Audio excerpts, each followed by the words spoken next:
Wifredo Lam talks about his work as a mental decolonization. He says that he wants to act like a Trojan horse. There's certainly no overt propaganda here. We don't see the struggle against colonialism, which is beginning to go on all around the world, at the very point at which he's painting works like this.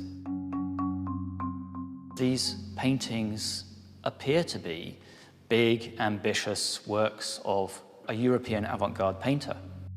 But the content, that's something else again. A Guernica-like, disturbing, dark vision, a dream vision, almost. One of the first black artists to become famous on the almost exclusively white art scene of the 1940s and 1950s was Wifredo Lam. As European empires around the globe crumbled, Lam claimed a high purpose for his work, to disturb the dreams of the exploiters. His paintings offered a strange, dizzying mix of the European avant-garde and an emergent, anti-colonial black culture.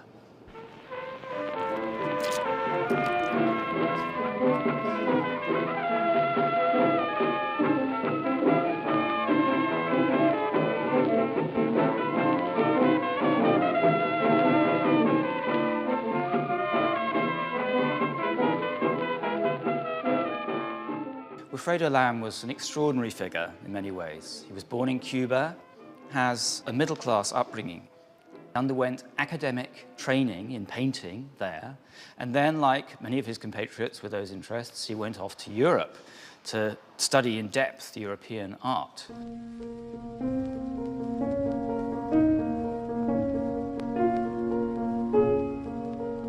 He went to Spain first, underwent terrible personal tragedy when his wife and his only child died of tuberculosis. For quite a while, he couldn't paint and spent his time reading. He was someone of immense intellectual culture, in fact.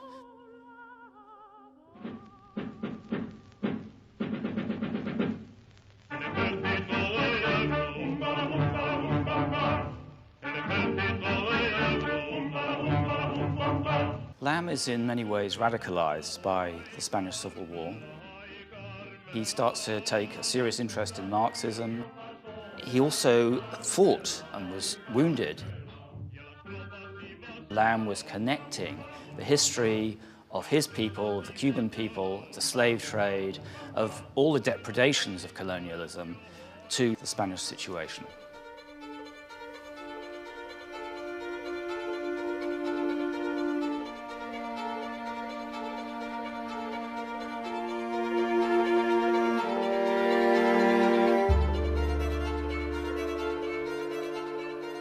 Lam becomes quite close to Picasso, and Picasso takes a great interest in Lam.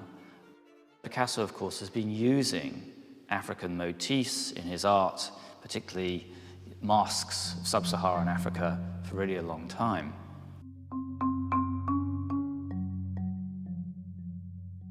Lam seizes on that in certain ways and begins to turn it towards his own purposes.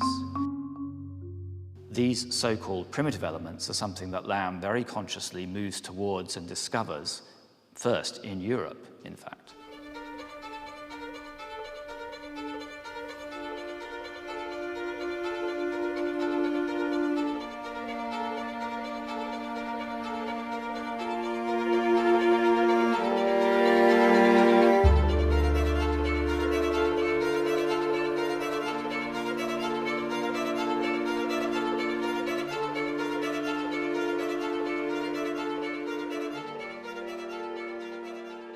There were milieux within Paris where it was quite comfortable to be black, especially if you were on the artistic scene. And Cuba came as a huge shock to Lam, because there all the old racial and colonial hierarchies were still very firmly in place, and his black skin meant a lot.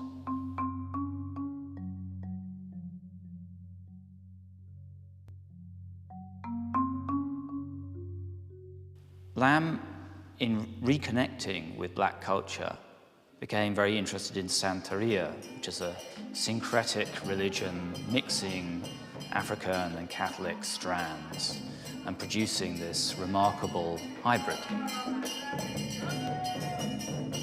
Lam is not exactly a believer in Santeria, but he is extremely interested in this culture as an expression of black experience, of what happens to black people once they're uprooted from many different places in Africa and thrown together on these plantations. How do they begin to recreate a culture to which they can all relate?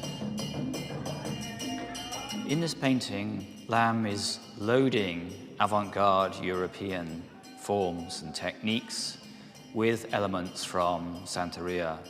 The horse form, for instance, relates to the Santeria idea that when people are possessed by a spirit in Santeria rituals, it is as if the spirit is riding the human like a horse. Also, there's this idea of the god of the crossroads, a guardian to another world.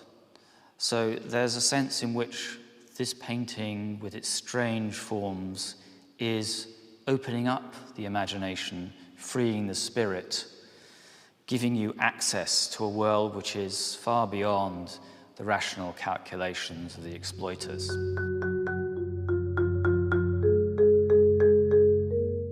Someone who's very important to Lam at this time is Aimé Césaire, and he writes this rather extraordinary poem, Return to a Native Land. Lam actually illustrates an edition of this book.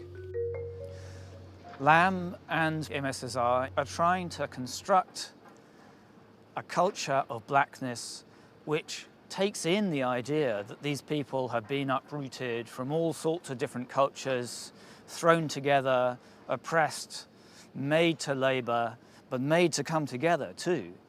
So how to take that history of oppression and to begin to turn it into something positive, to say, look at what we have created here culturally. There is an idea, says Lam, of the jungle in many of his works, including this one.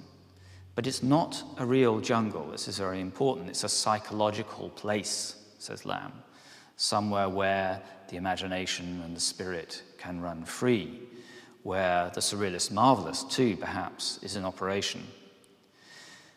And this jungle, the actual place that Lam shows us here, far from being a jungle, in fact, is a plantation. We see sugar canes very clearly in the background to this painting. And that, of course, immediately relates to very harsh labor and racialized labor that is still going on in Cuba at this time.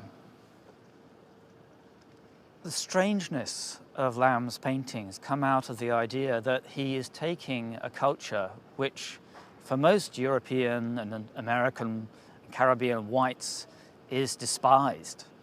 It's the lowest of the low.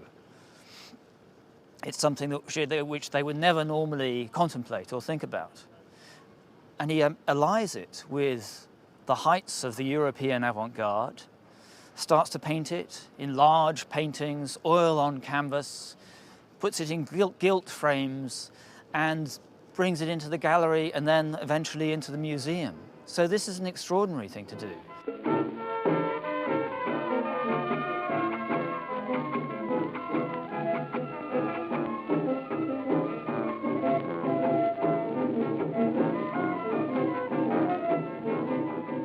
I think in looking at a painting like this, if one of Lam's exploiters was to do so, they would see a vision of a diasporic black culture, one which is violent, which is free and imaginative, in which all hierarchies are overturned, in which you can look at no one particular form and say, this is this.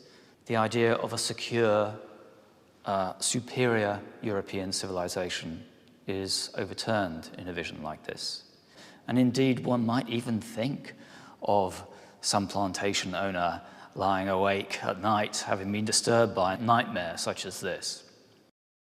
On the left, you have a figure who has been identified with Venus, goddess of love, but also, as you can see, is one of these hybrid god riding a human.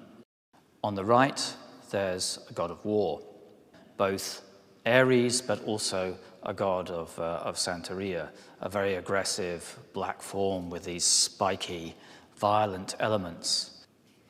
And in the background, the figure of Belial or Mephistopheles with his tail and his horns. As with Guernica, to which it quite closely relates, as does a lot of Lam's work at this time, and he comes into a very self-conscious dialogue with Picasso and his work. This is a very dark work about exploitation and violence. André Breton was a remarkable polymathic figure, a theoretician and poet. He becomes very interested in Lam and remains so. And it's not surprising, because Lam is offering a deep form of surrealism in practice. The overturning of hierarchies, the liberating of imagination, of a racial revolution, in a sense.